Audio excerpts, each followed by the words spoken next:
Hello students, my self सलोनी जैन। इस video के अंदर हम बैंकिंग चैप्टर को रिवाइज करने वाले हैं। उसके अंदर सबसे पहला टॉपिक है मनी क्रिएशन, या फिर हम बोल सकते हैं क्रेडिट क्रिएशन। मनी क्रिएशन होता क्या है? कमर्शियल बैंक के पास में जो भी कस्टमर्स होते हैं, जो भी पीपल है, वो अपने डिपॉजिट्स कमर्शियल बैंक के पास में रखते हैं। कमर्शियल बैंक को आइडिया होता है कि कितने लोग उसमें से आके कितना अमाउंट निकाल सकते हैं वापस, इसलिए वो क्या करते हैं, उतना पोर्शन है रिजर्व में रखते हैं। For example 10%। कमर्शियल बैंक को पता है कि सिर्फ 10% ही डिपॉजिट्स का विड्रॉल कैश के फॉर्म में होगा, बाकी अमाउंट बैंक में ही रहना है। तो कमर्शियल बैंक क्या करती है, उस अमाउंट को रिजर्व में रख के बाकी जो 90% अमाउंट है उसको इन फॉर्म ऑफ लोन्स वो ग्रांट कर देती है। क्रेडिट एंट्री वो क्या करती है, उसके अंदर अलाउ कर देती है। ठीक है, इसके अंदर क्या करेगी, जैसे डिपॉजिट है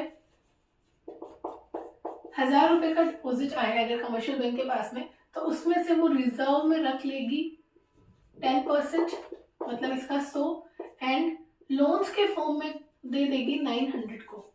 ठीक है, 1000 में से 100 को रिजर्व रखा, 900 को लोन्स में दे दिया।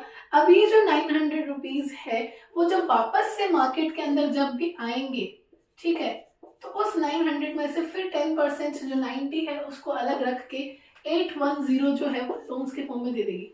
थर्ड राउंड के अंदर जब ये 810 रुपये फिर से मार्केट के अंदर आएंगे, तो इस 810 में से 81 रुपीज जो है रिजर्व में रख के 729 रुपीज को क्या कर देगी, लोन के फॉर्म में दे देगी। ये तब तक चलता जाएगा जब तक ये जो हमारा रिजर्व है ये टोटल हमारा 1000 ना हो जाए, मतलब जो शुरू के अंदर 1000 आया था वो और ये दोनों बराबर नहीं हो जाए, ये तब तक चलता जाएगा। ठीक है, और जो टोटल डिमांड डिपॉजिट है वो हमारी हो जाएगी 10,000, और जो लोन्स है वो हमारे पास आ जाएंगे 9,000 के।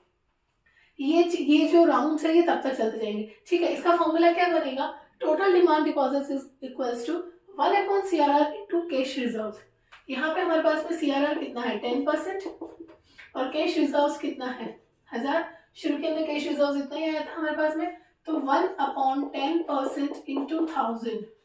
इसको हम सॉल्व करेंगे तो 1000/10%, परसेंट है तो ये 100 ऊपर चला जाएगा हमारे पास में, तो ये हमारे पास में बन जाएगा 10,000।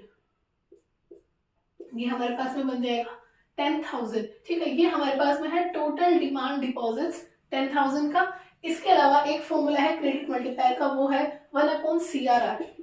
1/CRR, CRR हमारे पास में कितना है 10%। इस परसेंटेज को हम सॉल्व करेंगे तो ये हमारे पास में बन जाएगा 10, मतलब 10 टाइम्स।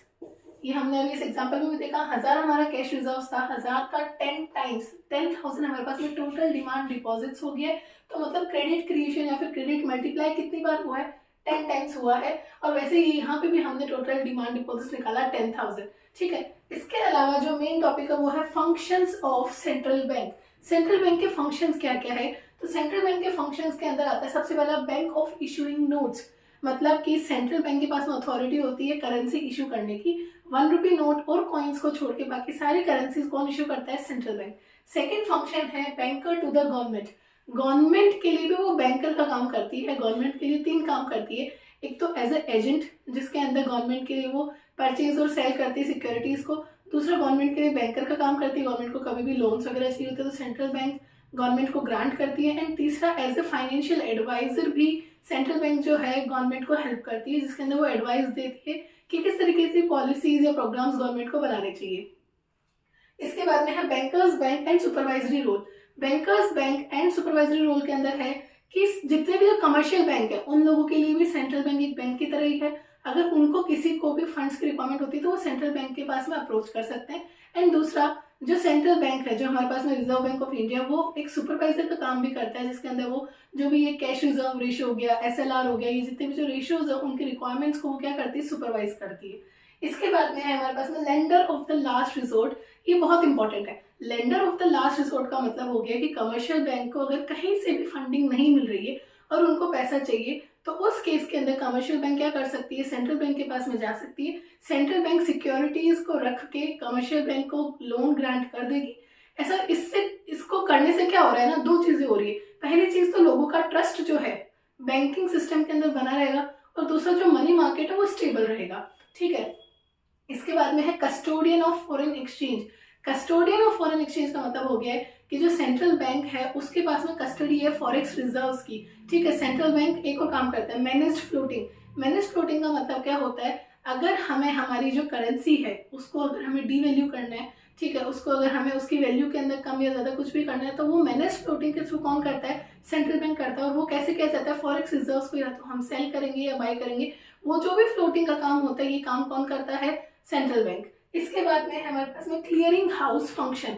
क्लियरिंग हाउस फंक्शन का मतलब क्या होता है, अगर दो बैंक्स है आपस में, दोनों बैंक्स के ऊपर चेक ड्रोन किया हुआ है, तो वो आपस में कैश का लेन देन ना करके अगर उन दोनों बैंक्स का अकाउंट सेंट्रल बैंक के पास में होगा तो उनकी क्लियरिंग वहीं से हो जाएगी। इससे क्या होगा ना, जो कैश का रिक्वायरमेंट्स है उन बैंक के बीच में उसकी जरूरत नहीं पड़ेगी, कैश की फंडिंग्स की जरूरत नहीं पड़ेगी, वो अकाउंट सीधा सीधा सेंट्रल बैंक के थ्रू ही क्लियर हो जाएंगे। इसके बाद में लास्ट फंक्शन है control of credit. Control of credit का मतलब क्या हो गया है कि सेंट्रल बैंक जो है कितना क्रेडिट क्रिएशन कमर्शियल बैंक करेगी इसके ऊपर कंट्रोल रखती है।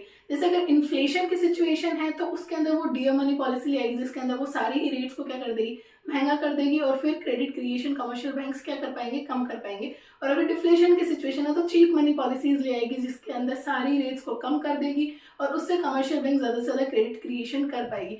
ये सब जो भी मेजर्स सेंट्रल बैंक करती है उसको हम बोलते हैं क्वालिटेटिव एंड क्वांटिटेटिव मेजर्स, जो हम हमारे नेक्स्ट वीडियो के अंदर देखने वाले हैं। That's it for today. अगर मेरा वीडियो अच्छा लगा हो तो please like, share and subscribe. Thank you.